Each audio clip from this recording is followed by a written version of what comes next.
I want to tell you that I understand the left. And I'm going to use this example that seems outrageous to show you what I understand about them, so maybe you can understand them too.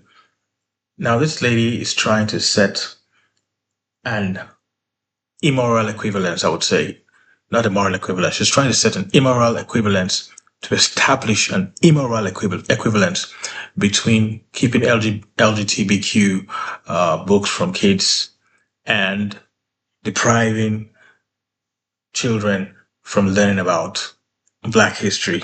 And that's crazy. She's saying, oh, it's as immoral as keeping away Black history from kids. Those are two completely different things. Now, just listen to her argument when Pastor Amamchuku went to her town.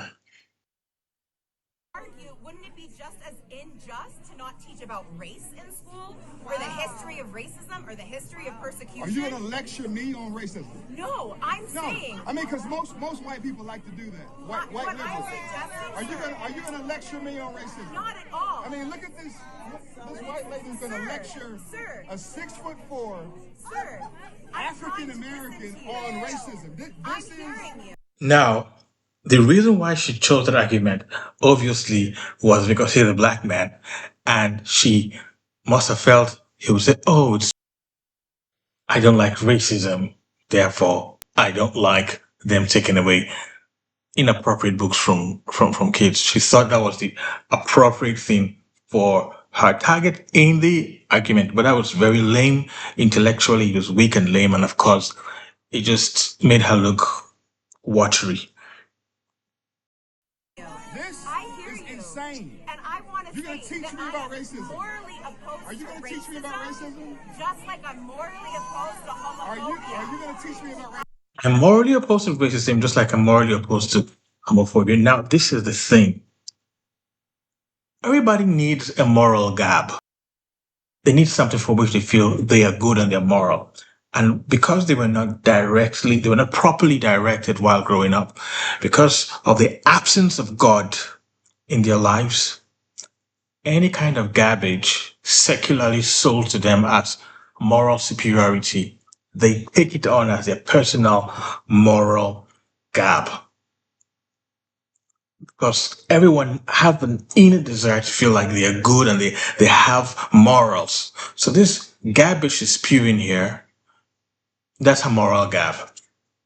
And because she doesn't understand real purpose, a lot of people this way take on garbage narratives as their life's missions because they did not have a mission in the first place.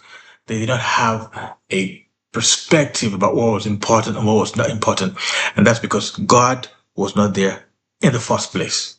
And therefore, what they hear on the news, what the professors teach them, what the secular world presents to them as morally right and what's being outraged over is what they take on. And many times they're willing to fight for. And so to us, they look stupid. But we have to understand that what we are seeing is the action of an empty shell. And when I say that, I mean that when it comes to depth of substance morally, that has taken on what it can find as a cause it can morally fight for. So this is what is happening with these people. They're really shallow. They just need a reason, a purpose that they can fight for. Something moral they can fight for. And this happens to have been made available to them, presented to them. In the absence of nothing, they are taking it on, and it is their moral gab. A hill upon which they act as if they are ready to die, because it satisfies the desire to have a moral cause to fight for. The only ones they have found, unfortunately. That is my understanding, and that's what I wanted to share with you. I hope you understand what I try to share, and I will share another video when I can.